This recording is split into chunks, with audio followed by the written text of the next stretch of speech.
I may be on spring break from studying zoology, but that doesn't mean the YouTube videos stop coming. So Zootopia is the newest movie brought to us by Disney, so I imagine any of you that watch my videos that have kids or younger siblings at least saw this movie this previous weekend. Now Zootopia was a pretty hyped up movie going into it, simply because Disney has given us some really good movies in recent years. To name a few, Wreck-It Ralph, Frozen, and Big Hero 6. So obviously, following all those movies, you'd expect this one to be good. And I'm here to tell you right now, I thought it was really good. So this movie takes place in a world where animals have evolved entirely from what we see them as. Predator and prey live in harmony, nobody hunts anybody, and they all live in an anthropomorphic world where they all perform the tasks that we as people do. And this movie essentially revolves around a rabbit named Judy Hopps. And her lifelong dream is to be a police officer, which is really hard for her because stereotypically, the bigger and stronger animals are the ones who go into law enforcement. A rabbit has never done that, so throughout her life, she is being told by everyone that this is something she will probably fail at.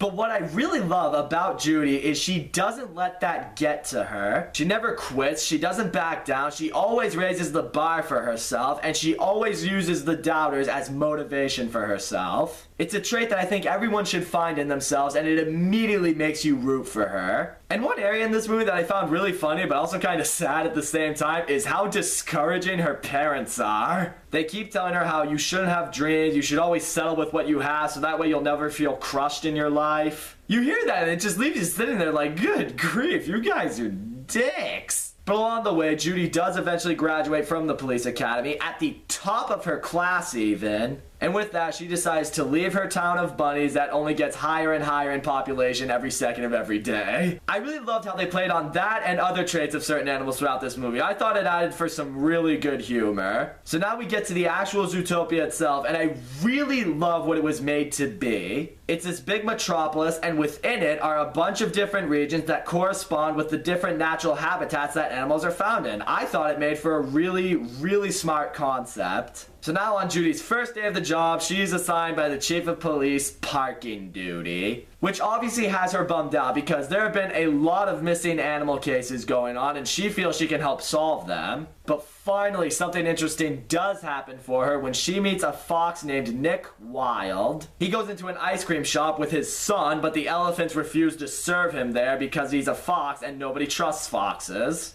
Judy notices this, and out of the goodness in her heart, she helps Nick out. Only to find out that Nick actually does this regularly so he can sell his own popsicles. So yeah, she got hustled, and Nick, being the very smart con artist that he is, she cannot officially arrest him over what he did. Which I thought was awesome what they did with Nick. You know, the fact that he's a fox, they made him a really sly, smart, and just sneaky motherfucker. I thought it was a really good representation and made him a very interesting character. So later on, Judy finally gets her chance to make her first ever arrest. She spots this little weasel who's trying to sell all these stolen vegetables. And now she is chasing this guy like there is no tomorrow. And luckily, after a very long chasing, Judy is finally able to catch this guy through using a giant donut statue thing. Unfortunately though, because the chase was so reckless and it put other animals' lives in danger, and because it was not her duty to do so, the chief of police, he's not very happy with her. In fact, he is so pissed off with Judy that he is just about to fire her. However, she gets one last chance to officially solidify herself as a cop.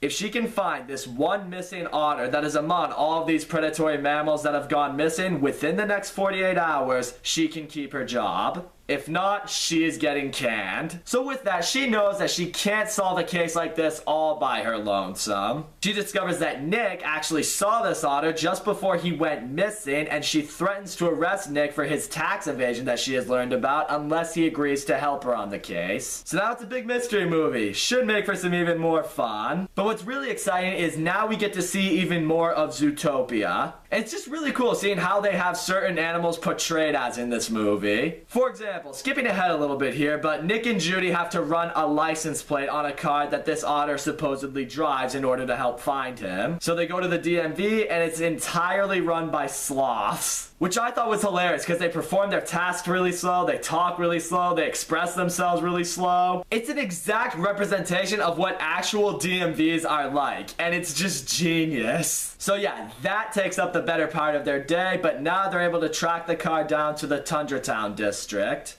where Nick becomes just horrified to learn that this car apparently belongs to the crime boss named Mr. Big. Nick apparently had scammed him earlier on, and now he's on this guy's hit list. And the two of them get caught by his polar bear troops and are delivered to Mr. Big, who we see is just this little tiny shrew. What's awesome though is this whole scene is played out like it's straight out of The Godfather. I thought it was just really funny. But it turns out that Mr. Big's daughter was saved by Judy when she was chasing that weasel from earlier in the movie. So as a result, he decides to spare the two of them from his personal icy pool of death. He then goes on to tell the two of them that this otter they are looking for is actually his personal florist. And at one point, out of nowhere, he just went completely savage and attacked Mr. Big's Jaguar driver. So the two then go to the Rainforest District to try to get some information out of this Jaguar. But all he can say is that something called the Night Howlers are what turned the otter into what he was, before the Jaguar all of a sudden goes savage and just starts to attack Nick and Judy. I will say, this scene added some intensity for this movie, which is never a bad thing. The two of them eventually do apprehend him, but unfortunately, just before reinforcements can arrive, the Jaguar is just gone. So now the two of them officially have only around 10 hours left to solve this case, and here is where we actually get a little bit of a backstory to what Nick's childhood was like. When he was a kid, he really wanted to be a Boy Scout, but because he's a fox, he was stereotyped always as being someone who could not be trusted and couldn't be loyal to a cause. And as a result, he just decided that he's just gonna be what everyone else already sees him as. And it added a lot more heart to this movie than I thought there would be, because now we see that Nick actually has some damage to him. So now the two decide to study the traffic cameras a little bit just to see what might have happened to the Jaguar. And they see that he was taken away by these wolves, which leads them to believe, oh, these are the Night Howlers he was talking about. They track the wolves down to a facility where not only do they discover all of the predatory mammals that have been missing, but they also see the mayor of Zootopia there, who happens to be a lion voiced by J.K. Simmons.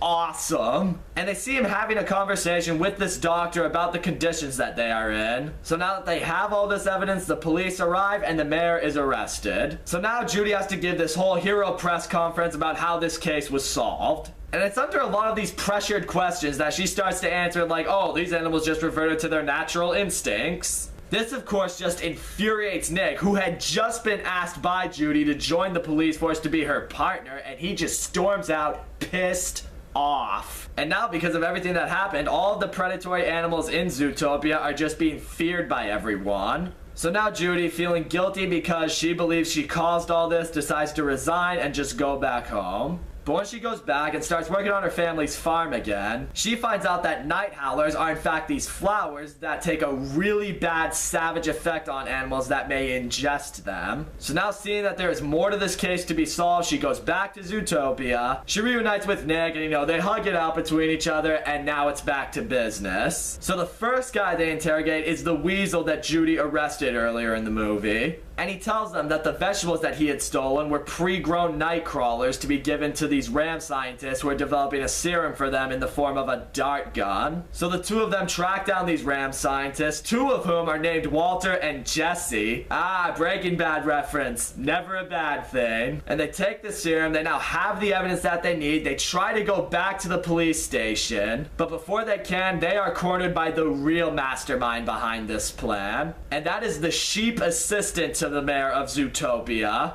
Gonna tell you right now, I did not see that coming. Apparently, she wants predators to be at the very bottom of society, and in order to solidify that, she decides to shoot Nick with the dart so he can go savage and kill Judy. And it looks like Judy's toast, but it turns out they replaced the darts with blueberries, and they recorded the sheep confessing to the crime, and now she is arrested. And then the movie ends with Judy being reinstated into the police, the mayor of Zootopia having his name cleared, and Nick joining the police as Judy's new partner. So all in all, I thought Zootopia was a really good movie. Judy Hopps and Nick Wilde, they had awesome chemistry together. I love seeing the way they worked with one another in this movie. The all-around voice acting was really good, the animation was great, this movie had some really solid humor. The world of Zootopia was really cool. I love the way they made it correspond with every animal that's out there. The way they portrayed certain animals with particular traits I thought was awesome. And what really makes this movie special is it has what all great Disney animations have, and that is a lesson to go along with it. And the lesson is, don't let anyone tell you that you can't do something for any reason. Don't judge someone based on how they look or where they come from or what their stereotype might be. This movie stressed how anyone out there can do anything they really set their mind to. If you want to be a police officer, go for it. If you want to be an astronaut, go for it. If you want to be Spider-Man, go for it.